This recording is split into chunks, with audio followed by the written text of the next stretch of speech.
Hi and welcome to this new series about all the things I wish I knew a year ago. So starting off with this first video, it's about building and priming. So I hope the bits of information in here are useful. Keep an eye out for the other videos of the series. There'll be a playlist available with all of them in. Hope you find it useful. When I'm building, I always use the Games Workshop clippers that came with the starter set. It was a paint, starter, brush and the clipper set, and it was in the art, and they have been amazing. I've had them for a year, still stay sharp, and they're really versatile. So, you know, the simple thing is to clip it out from the sprue. You always have these connection points. Now if they're thin, then I just clip as close to the model as possible so you don't have as much plastic left on the model, like that. If the connection point is really thick, I may consider clipping further away and then trimming it down, because if you have to put a lot of force on the clipping, it can warp the model a little bit. So then you get all your pieces out like this. Now the thing that I think you have to do, no matter what level you're at, you have to do, is you have to trim the points at which the connection was on. It's the same as if you ever had Airfix kits. So I just take the side of the clippers and just use it to shave over the plastic. And what I find is it just trims off the excess. Absolutely have to do this, partly because it can make the model look silly, but also if you have plastic left where it shouldn't be, it can affect the fit of the pieces together, in which case you then get a building problem. So I will do that on every piece. I'd follow the instructions, I'll clip out batches and do them and build them, but I would use plastic glue. Plastic glue creates a really good bind. It melts the plastic, and then when it dries, it seals perfectly hard and you get a model that's really solid. Super glue is annoying, partly because you glue your fingers together and it always leaves like a film over the model as it runs. Generally I'll look to build everything entirely in one go as well. I will keep an eye out for things I want to paint and decide I'm going to paint them separately. So for instance, a figure like Ethereal Stern, I built it all in one go and I'll paint it. The only complicated bit is going to be the backpack, so I could have built it without the cape. The problem with that, if you're painting things separate, is that the point at which you glue them, you're going to have to use super glue, and you've got those problems I just mentioned. If you're not, you have to trim it down a bit till you get plastic contact, and then you're in danger of messing up your paintwork. If it's a bigger model, I've got another Sisters of Battle tank here, seen on a separate video. Things like the driver, obviously, is going to be painted separately, so there's no point gluing that in. There's a few extra bits, but the rest of it I just built it as it was. So you've got to think about what's simple, what's good for you, what gets the models onto the tabletop, what gets you painting. You don't want blockers that are going to stop you getting through your models. So you've built your model, now it's time to prime it. There's lots of options on the market, but I would definitely say that it's best not to skimp on the quality of the primer you're getting. So while you can pick up cheap ones off Amazon, £5–6, I mean this one is pretty poor. I've got that for if I'm just doing some terrain. The quality of the primer really makes a difference, not only to how it applies, but how the finish and the quality that you get on the model. So whether it's grainy, you know, whether it's got good coverage. So other ones that are good, Army Painter, they're pretty good range.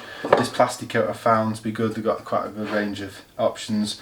But really, I can't really say anything wrong with any of the Citadel paints, and I've got loads of them for the different colours. Partly because you've got a good quality range that relate to the models you're building, and partly because just the quality of them. So Chaos Black is brilliant. The Corax White, Wraithbone, brilliant for doing a really white, you know, having a white backing.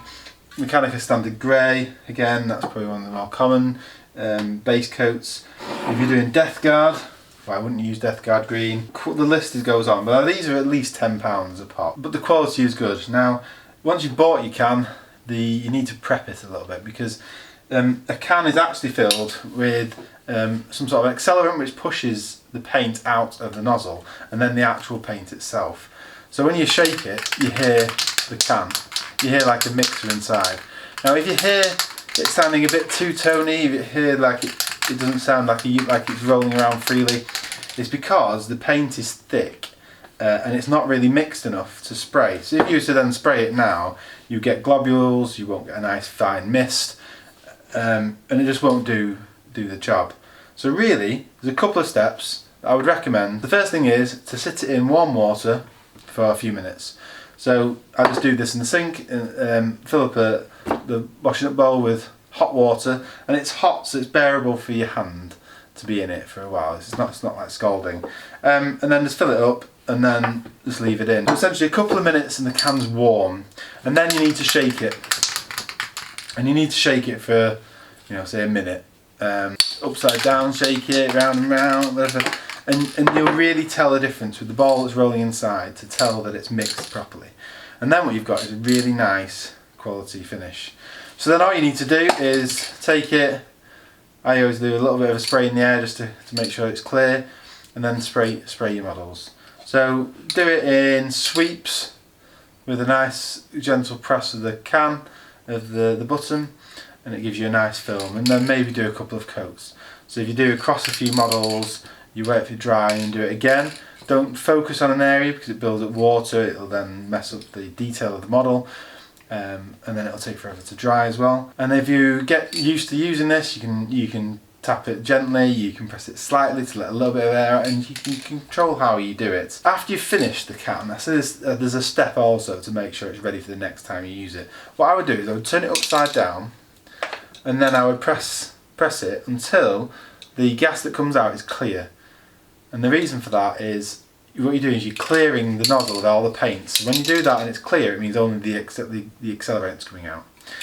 So then when you put it away, you know the nozzle isn't got paint in it that's going to dry and get gunky. That few steps: warm, shake, obviously do your spraying, and then upside down spray. And that just keeps your can perfect. And if you're paying £10 for a can, you want it to last, it makes sense to do that. So then there's a lot of talk about weather conditions for priming. You know, if it's wet out, if it's quite humid, it makes it difficult or ruins the effect of the model.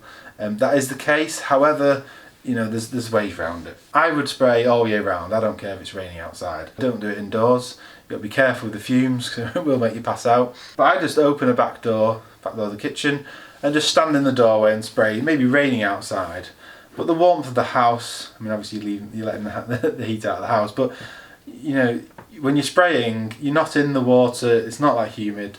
I've never noticed a problem with it, and especially with the techniques for making sure the can is ready, and that's where I do most of my spraying. Sometimes I'll have an old washing up glove and I'll hold a model and I'll spray one. Sometimes I will batch spray. So for me, if I've got a few models, I'd stick them onto an old Warhammer box. I can't remember what model this is now because it's been so sprayed. Using a bit of sellotape, you can bend it round and make it into double back sellotape by just folding it round, stick it onto the bottom of the model, and then it sticks onto there. So what you can do is you can actually stick a couple of models, have a regiment of models onto here, and then spray them all in one go from different angles, each side, underneath, let them dry between sprays, and then afterwards, depending on the quality and the depth, the detail of the model, I may give them an individual underneath spray. So that covers all the useful hints for building and priming. Hope it's been useful. Like and subscribe.